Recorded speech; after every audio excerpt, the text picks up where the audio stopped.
Hey, White Sox fans, Brett Ballantini here, hosting the 19th postgame podcast in our time together. The reason why we're doing a postgame podcast is the White Sox tonight. Although I'm recording this in the bottom of the ninth, somehow I'm confident enough that this will not be a win. And thus, on August 31st of a season that still has 25 games remaining, the White Sox will tie their all-time single-season loss mark of 106. And I want you to know, way back in November, October, December, I told you they were going to break this record. I told you. Now, it turns out my guess at the season losses was very modest. I said 107. They'll be there practically this month. But I told you they were going to break a record, and they are destroying the record. Of note, I'm under the weather, so it's a measure of the devotion that I have to Sox Populi and Southside Sox and you listeners. If you're watching on YouTube, don't. Just listen to the podcast. I'm not at my best. I could put my glasses on, but that's glare, and I don't need them. It's blurry, actually. I need new glasses.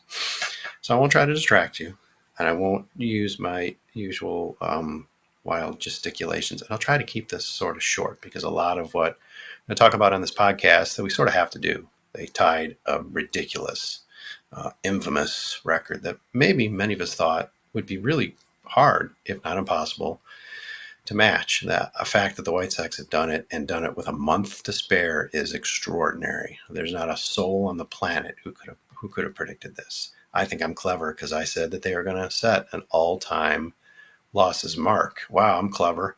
I should have said by August. Then I would have been anyway.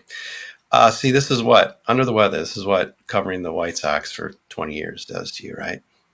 No, actually, I took a short break away from the White Sox. That's why you saw my heroes, Melissa Sage Bolenbach and Lee Allen and Christina Herdo and Crystal O'Keefe and Joe Reeses filing stories. Hope I didn't miss anybody, but again, I can barely talk, so that's why you saw them filling in this week, because I took a few days away and then came back ill, and I've managed to get my spouse ill, so I'm both feeling bad and a villain.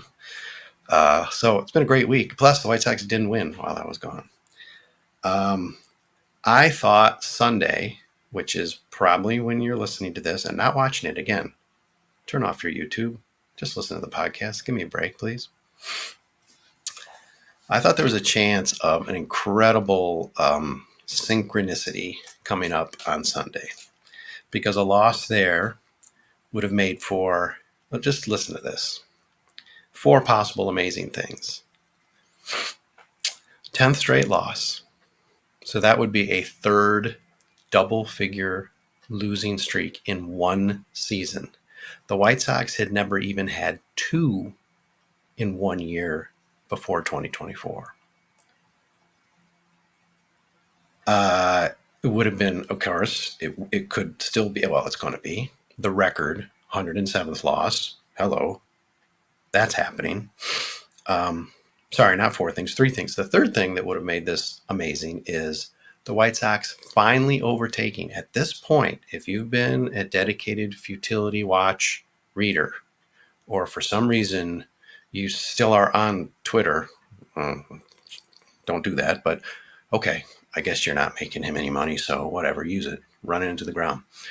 And following my or Southside Sox's tweets, you'll know this has been followed for a while, and at this point, you know that the White Sox are just a half game better at this point, even after tonight lost 106. They're only a half game better than the worst start in Major League history.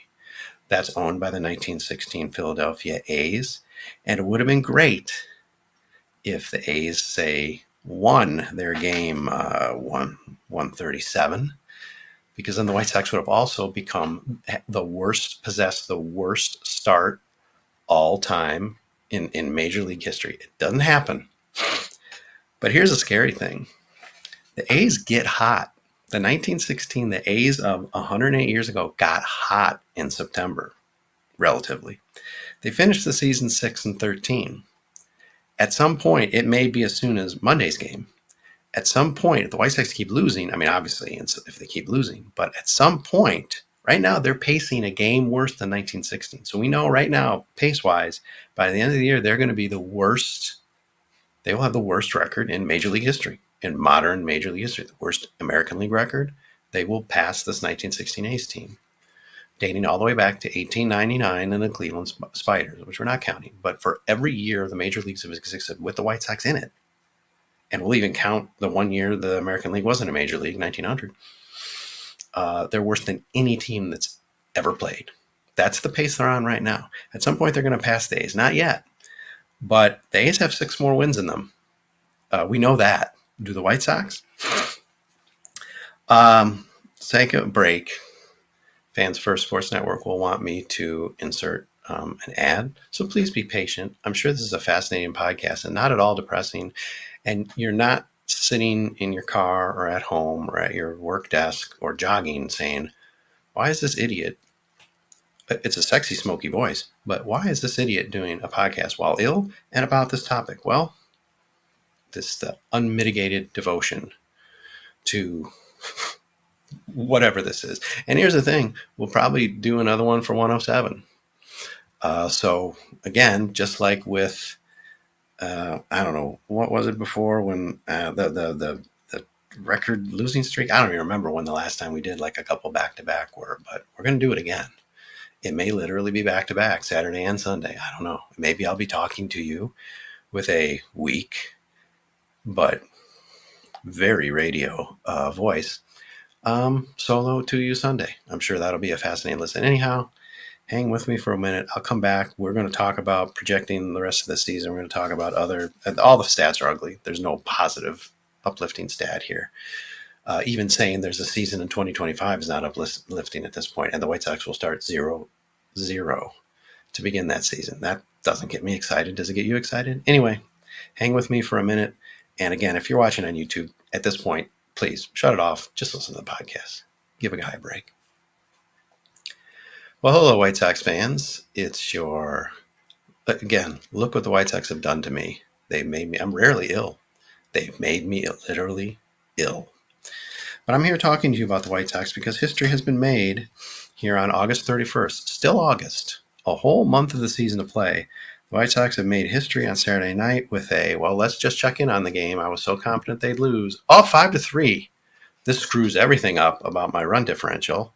They scored a run in the ninth.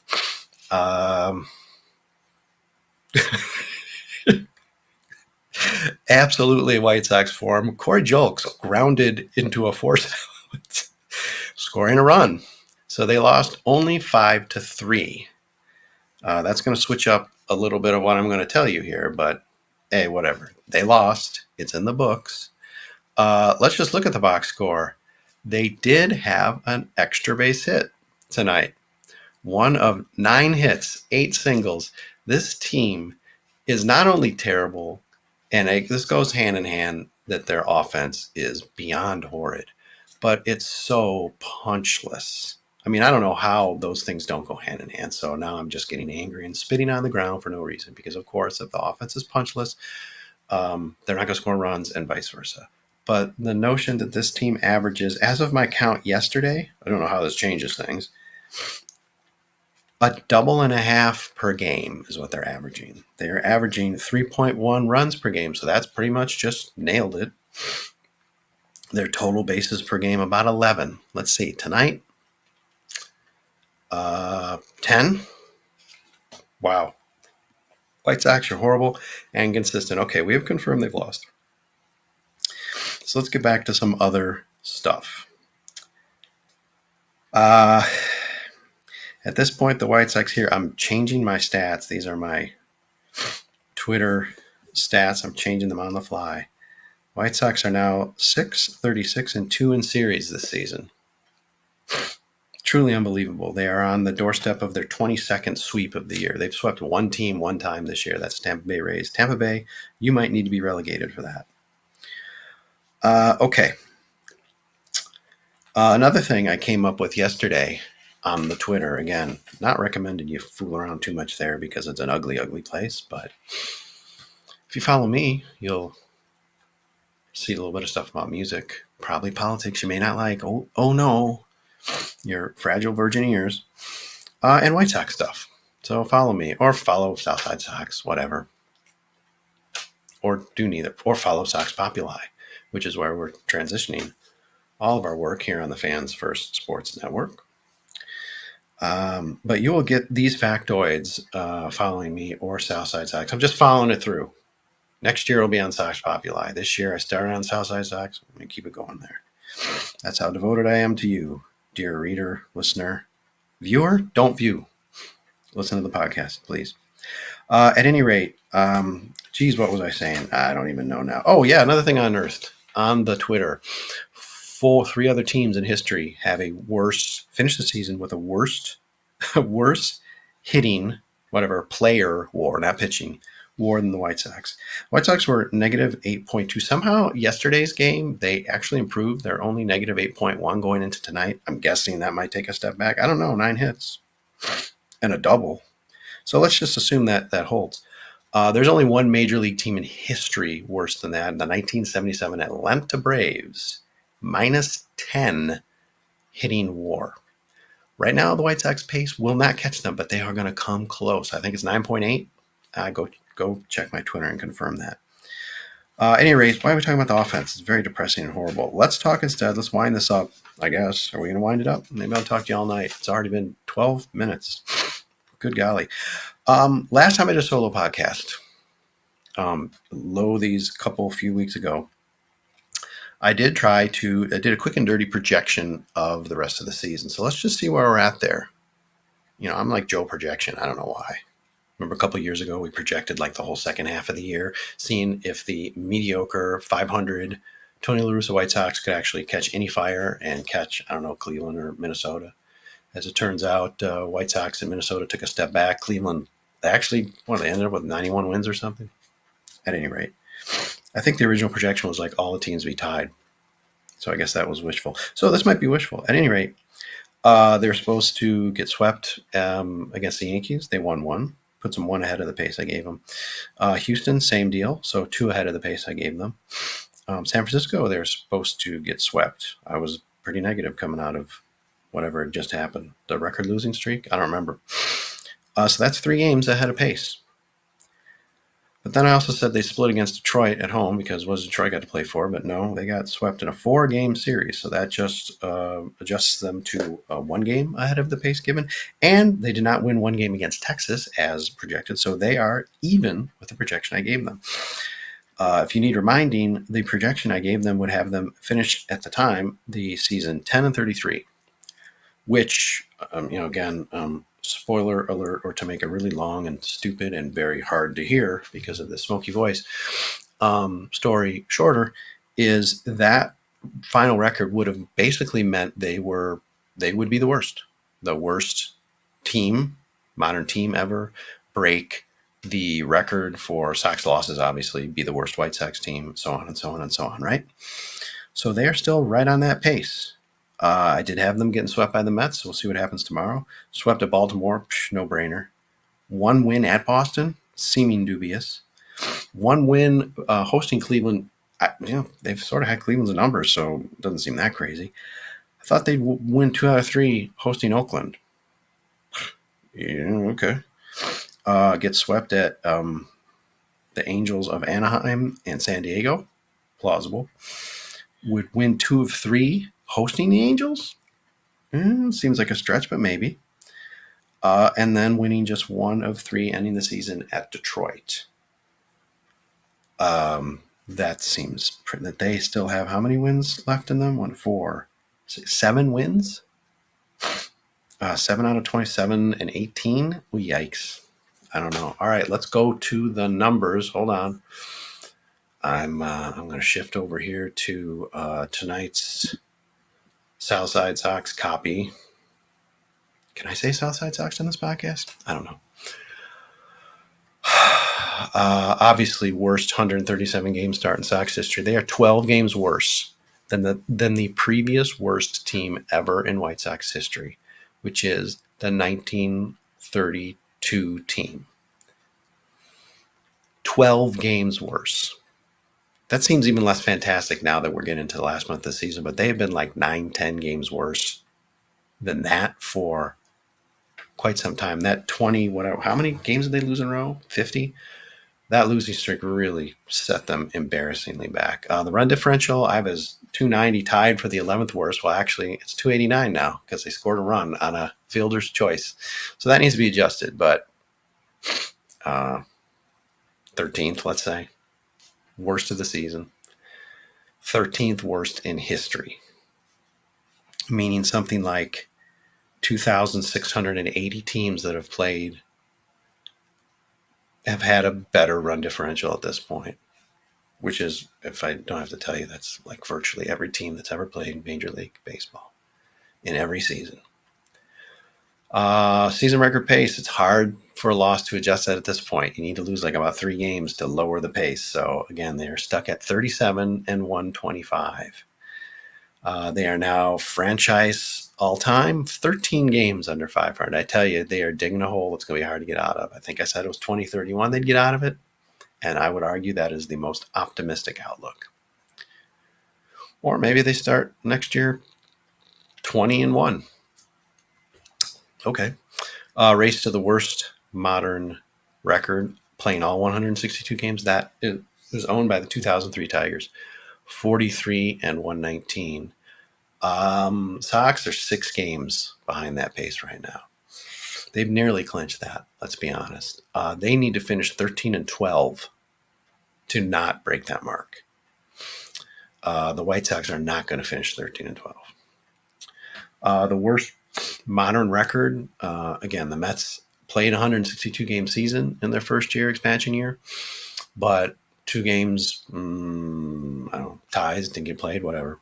So they only played 160 games, but they do have the worst 162 game season record ever, 1962, 40 and 120. White Sox are 4 games, whatever, ahead, behind that pace. They're 4 games worse than that pace. So they're getting close to clinching that too. They need to finish the season 10 and 15 to not beat out the Mets. Not impossible, not likely. Race to the most White Sox losses. Well, we can call that one.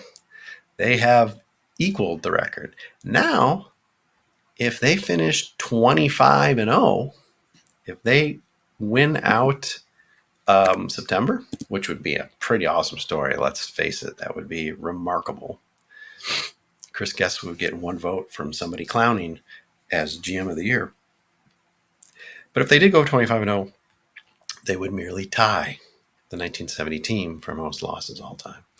Now, the worst team ever, not the most losses, because, back then they played like 154 games, and maybe sometimes not even all of them, is, of course, the 1932 team. If you adjust, to make things fair, apples to apples, if you adjust them to 162 game season, that would have their record be 52, 109, and 1 tie. The White Sox of 2024 are 15 and a half games worse than the 1932 team. So if they finish the season 22 and 3, yeah, they will avoid being the worst White Sox team of all time. So, 22 and 3. And to become the worst, I've been calling it all along in the Futility Watch, the worst American League record. But I don't know that there's a National League team that is like comes up and like loses out September. And I can't confirm that for sure, or I haven't looked it up. So maybe this still is the most worst American League team ever. Maybe it's worst Major League team ever. I guess I should find that out. I don't know. But in the race to become the worst American League team ever, the 2024 White Sox are 1 game ahead pace-wise of the 1916 A's. So this is going to be a tight one. So if they finish the season 8 and 17, they will avoid it. If they don't, they are going to be the worst American League team of all time. This is not a season that we could have ever conceived, even as much as I was predicting, and I believe one other of our writers predicted a record-breaking loss season, even more than me, I think. Ryan, they had the White Sox at 111 losses, maybe. The White Sox are going to blow past that. And nobody, come on, you got to be crazy. I might have fired somebody if they said, oh, yeah, they're going to lose 120. Come on. At any rate, this has probably gone on. Well, we know this has gone on long enough. It's about the White Sox, and it went 20 minutes. That's embarrassing. Apologies. If they lose 107 on Sunday, we will do another post-game podcast. I guess that will be number 20, and the title will be 107 exclamation point. If not, we'll do a post-game podcast after the White Sox lose to who we got coming up? Baltimore. Yeah, they're definitely going to get to 107 in Baltimore, if not against the Mets in Baltimore. So sometime this week, we'll probably do another podcast. I say we. Is there a we anymore? Yeah, I named some folks who are still cranking stuff up out at Sox Populi. So yeah, there's a we. So maybe Melissa will join me, or Crystal, or maybe I won't be involved at all. Maybe my voice will be totally gone. I don't know. I can mime. I'm pretty sure I could just hold up signs and I could contribute in some way to the podcast. At any rate, thank you for listening. If you watched, shame on you. You're being scolded for a third or fourth or fifth time. You should not have done that because you're seeing me at my voice weakest. I'm sure my bubbly and effervescent personality comes through on the screen, but again, you did not listen to me. You should not have been watching. At any rate, maybe as soon as one day from now, 24 hours from now, or thereabouts, we will be talking to you again about a 107th loss. And I'm not sure what we'll do differently. We'll probably review some of the same factoids, but if there are other voices involved in the podcast, we'll get their thoughts on how the season's gone. Could it get worse? Heck, could 2025 be worse? It's not inconceivable. It's going to be a stretch given that this team's going to lose like 120 plus, but it's a plausible decision. Oh, by the way, another fact. Here's the parting factoid. I do the managerial war, and I don't know, people don't like it, or they think I don't know, whatever. They do war. People get angry at war. At any rate, it's just sort of taking into account a run differential, team war.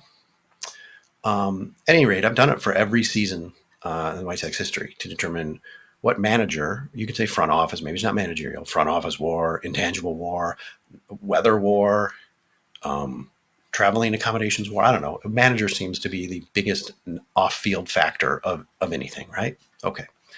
Managerial war wise, this team seems almost destined to smash the record for worst. See, so not only is the team terrible, but the managers have done, and frankly, Grady has done worse than Pedro. The managers have failed the team, cost the team, whatever, 10 wins. There's never been a season where the managerial war is negative 10. We'll see how that changes too. Okay, that's my parting factoid. I managed to go far too long. Thank you for listening. If you did, I promise that my voice will be sweeter, higher. I sort of have a high voice, but higher in the future. Thanks for hanging with me. I'm not sure why you did, but bless you for doing so, and may talk at you as soon as 24 hours from now. Until then, go you White Sox. Remember, hashtag better at